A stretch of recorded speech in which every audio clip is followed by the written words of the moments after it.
guys, my name is Ivana and I'm here to talk with you guys in this masterclass about breathing and why breathing is so important.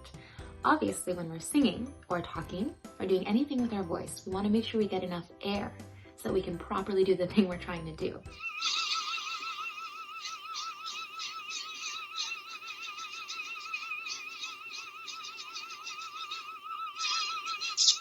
The first thing I want to talk about is the phrase. What's a phrase? A phrase is like a musical sentence. So in music, for example, in the song Twinkle Twinkle Little Star, the phrases go like this. It goes, twinkle twinkle little star, how I wonder what you are. Obviously, we tend to breathe at the end of those phrases or musical sentences.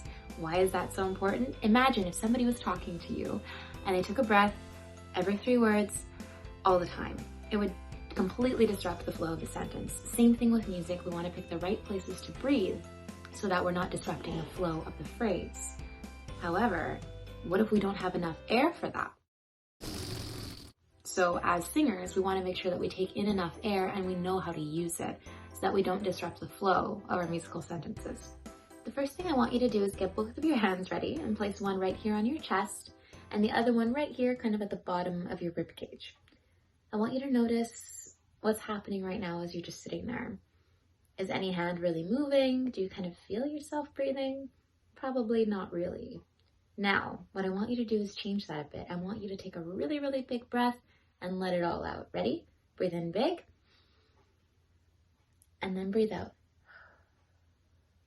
Again, one more time. Breathe in big. And breathe out. If you were watching me, you might have noticed my bottom hand was moving a little bit. It's because I'm filling my entire set of lungs with air. And so it's causing this hand to move out and in because the muscles right here in the bottom of my respiratory system are widening up, getting really big, and then going back down as all the air comes out. So that's what we want to feel when we're singing. We want to feel breathing from this kind of bottom area. We want to feel that movement happening. That's what we want to feel when we're singing and getting ready to sing. Singers can actually train themselves to be better at using their breath and making sure that they have enough for songs that need it. So how can we begin to do that? I'm going to show you.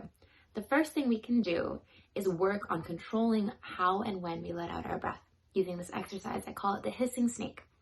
What we want to do is breathe in as big as we can and hiss like a snake for 8 beats. And I'll show you what that looks like. Breathe in big.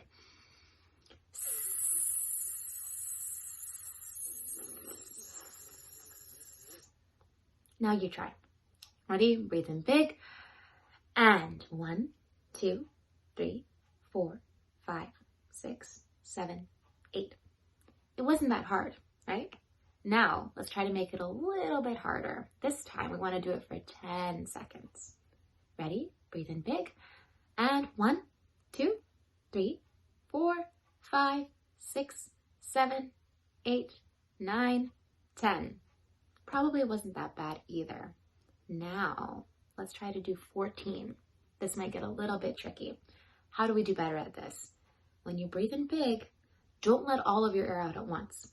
Only let out a little bit, as much as you think you need for the beginning, and save as much as you can for the end. So don't go too hard, too fast, too early.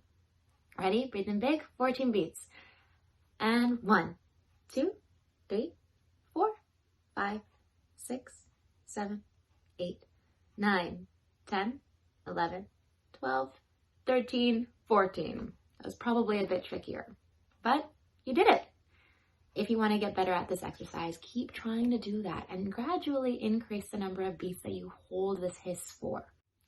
Once we've done the hissing snake a few times, you can actually try to put sound to it. So something like humming or singing. What I like to do is humming, and I like to kind of apply the same idea that we were doing before. So for example, let's pick a note. That's our note. We're going to try holding that note in a hum for 10 beats. You want to make sure you get enough air down here that you can hold it for the full 10. Ready? Breathe in big.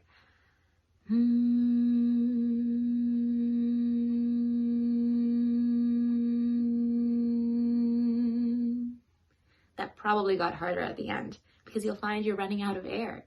So what does that mean? Same thing that we were doing before. We want to make sure that we're not letting go of too much of our air too fast, too early. So make sure that you're maybe not as loud at the beginning, you're not pushing as hard at the beginning. start soft and then gradually increase as you get to the end of your phrase. I hope this reminded you guys about how important breathing is, not just in singing, but even in everyday talking. Make sure you focus on where your breath is coming from. Make sure you know how to use your breath and you don't let go of it too much, too early. I hope this helped, and I look forward to seeing you guys hopefully soon. Take care.